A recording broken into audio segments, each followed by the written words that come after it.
Hello बच्चों, good morning.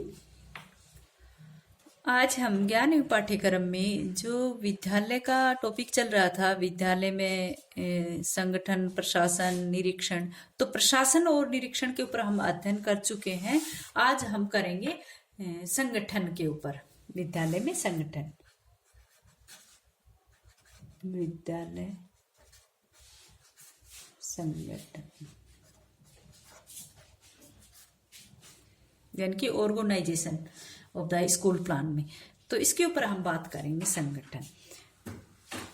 संगठन जो है, जो अपना संस्था प्रधान होता है, उसका दूसरा सबसे बड़ा कार्य संगठन का ही होता है। संस्था प्रधान का दूसरा कार्य क्या होता है? दूसरा बड़ा कार्य क्या होता है?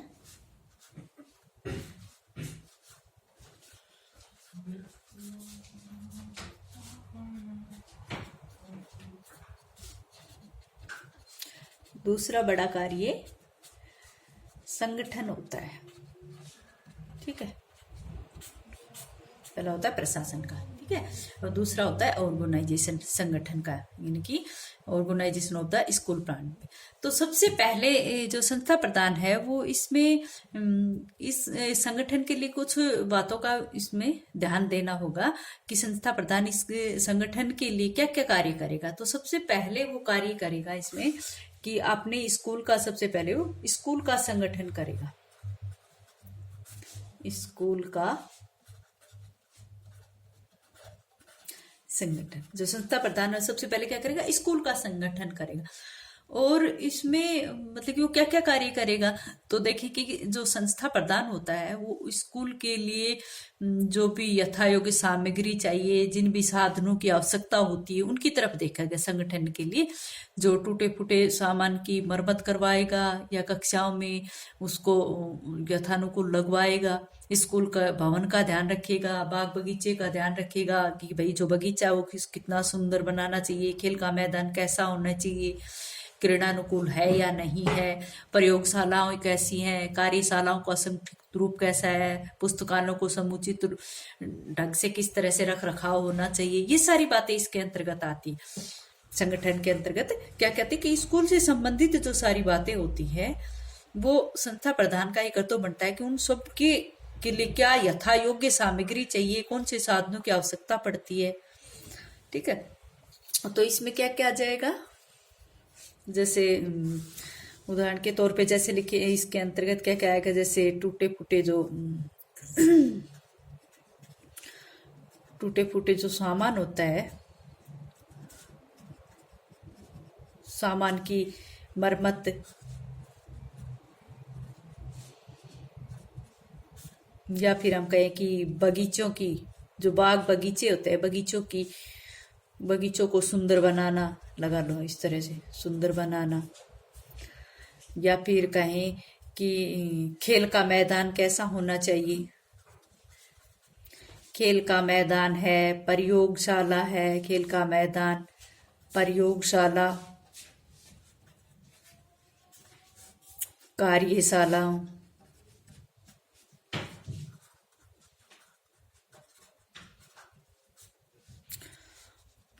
को संगठित करेगा। ठीक है, इन सबको संगठित करेगा। स्कूल के संगठन में सबसे संस्था प्रधान क्या करेगा? टूटे फूटे सामान की मरम्मत करेगा, बाग बगीचों को सुंदर बनाने की कोशिश करेगा, खेल के मैदानों को क्रीड़ानुकूल बनाएगा। खेल का मैदान जो है वो खेल के यानी कि क्रीड़ानुसार, खेल के अनुसार किस तरह का होना चाहिए उस तरह बनाएगा उसको।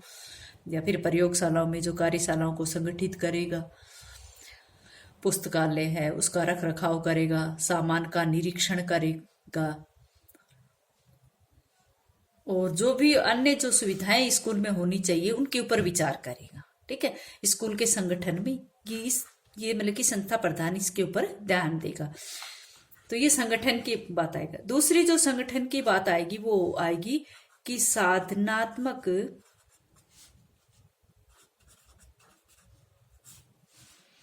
कार्य का संगठन, साधनात्मक कार्य का संगठन, साधनात्मक कार्य का संगठन। नेक्स्ट जो ध्यान देने योग्य बात है संगठन में वो है कि संस्था प्रधान यहाँ पर साधनात्मक कार्य का संगठन भी करेगा।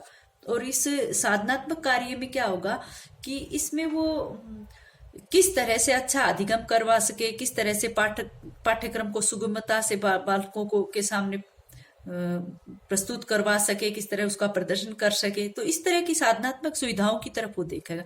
यानी कि शिक्षा से संबंध रखने वाले ऐसे विषय इसके अंतर्गत आएंगे जिसमें शिक्षा क्रम के का निर्माण हो, सामाजिक आवश्यकताएं की पूर्ति हो, पाठ्यक्रम की उपकल्पनाएं हो, या फिर उनको इकाइयों में बांटा जाना, छात्रों का वर्गीकरण करना, सहायक अध्यापकों में कार्य का विभाजन करना, कर्तव्य पालन करना, समय सारणी की रचना, ये स्कूल के जो दैनिक कार्य हैं वो सब इसके अंतर्गत आ जाएंगे। साधनात्मक कार्य का संगठन करने में शिक्षा से संबंध रखने वाले ऐसे विषय आएंगे, कौन कौन से, जैसे सामाजिक आवश्यकताओं की पूर्ति करने वाला, सामाजिक आवश्यकताओं, या फिर जैसे शिक्षा क्रम का निर्माण, शिक्षा क्रम का निर्माण, या फिर पाठ्यक्रम की इकाइयां क्या है, पाठ्यक्रम को की उपकल्पना या उनको इकाइयों में, उपकल्पना या इकाइयों में विभाजित करना, उपकल्पना या इकाइयों में बांटना या विभाजित करना, या फिर जैसे छात्रों का वर्गीकरण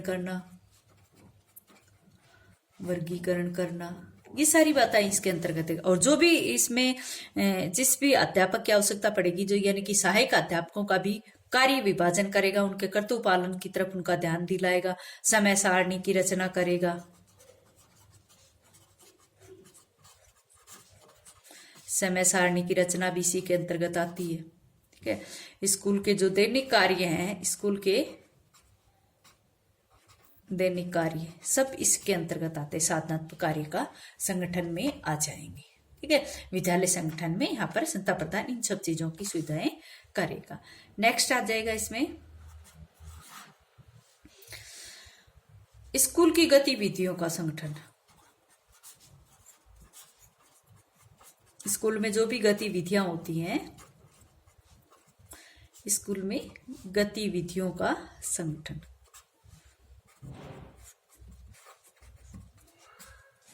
स्कूल की गतिविधियों, तीसरा पॉइंट आएगा इसमें स्कूल की गतिविधियों का संगठन। तो इसमें क्या आएगा कि भाई साल भर में जो भी गतिविधियां या योजनाओं का निर्माण स्कूल के लिए किया जाता है, जो साल भर के लिए होता है, साल भर की जो सभी गतिविधियां हैं या योजनाओं की जो सूचना बद्धता है वो इसके अंतर्गत आती है। क्या आएगी, साल भर की गतिविधियां,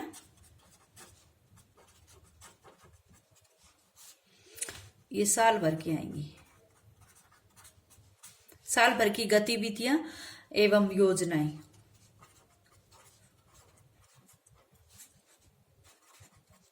योजनाओं की सूचनाबद्धता, जो सूची होती है सूचनाबद्धता इसके अंतर्गत आएगी, जिसमें खेल आ जाएंगे, जैसे खेल है, टूर्नामेंट है, या फिर उत्सव है, उत्सवों का, या बालचर जो होते हैं बालकों के लिए, जो रेड क्रॉस है, और क्या क्या होते हैं, स्कूल की सभाएं, स्कूल की सभाएं, जो भी मीटिंग होती है अभिभावकों की, प्रिंसिपल अध्यापकों की, वो सब अभिभावक अध्यापक सम्मेलन, या फिर कहें कि अध्यापक और प्रिंसिपल का जो सम्मेलन, इनके साथ जो अन्य जो सारी बातें हैं वो इसके अंतर्गत, जो भी गतिविधियां साल भर में होती हैं उन सब का संगठन यहाँ पर तीसरे पॉइंट पर ये सारी बातें आ जाएंगी। ठीक है, स्कूल की गतिविधियों का संगठन में। और चौथा पॉइंट आएगा इसमें, चौथी जो संगठन की बात आएगी वो आएगी दफ्तर के कार्यों का संगठन। दफ्तर के कार्यों का यानी कि मेन ऑफिस का जो कार्य होता है का संगठन, दफ्तर के कार्यों का संगठन। इसमें क्या होगा, इसके अंतर्गत जो भी कार्य होते हैं, स्कूल में होने वाले, ऑफिस में होने वाले कार्य, या फिर कहें कि जैसे कार्य रजिस्ट्रेशन, रजिस्ट्रेशन यानी कि पंजीकरण। रजिस्ट्रेशन को क्या कहते हैं? रजिस्ट्रेशन, इसको क्या कहते हैं? पंजीकरण। ये सब इसके पत्र व्यवहार आ जाते हैं, जो जो पत्र आते हैं पत्र व्यवहार, या फिर जैसे लेखा जोखा, लेखा जोखा इसी के अंतर्गत आता है। हिसाब किताब, ये सारी बातें इसके अंतर्गत आ जाती हैं। दफ्तर के कार्यों में क्या कहते हैं कि जो भी इसके अंतर्गत जो चलित कार्य हैं, प्रचलित जो कार्य हैं किसके हैं? ऑफिस के अंदर, ऑफिस वर्क में, या फिर जैसे रजिस्ट्रेशन है, रजिस्ट्रेशन पंजीकरण, या फिर पत्र व्यवहार है, लेखा जोखा है, कोई भी हिसाब किताब है, वो सब इसके अंतर्गत आ जाता है। इन सब का भी संगठन किया जाता है चौथे नंबर के ऊपर। और लास्ट में हम कहेंगे कि इन सब का निरीक्षण, इन सब का निरीक्षण, लास्ट पॉइंट में हम कहेंगे इन सब का सुपरविजन होता है। ये संगठन के इन सबका सुपरविजन होता है।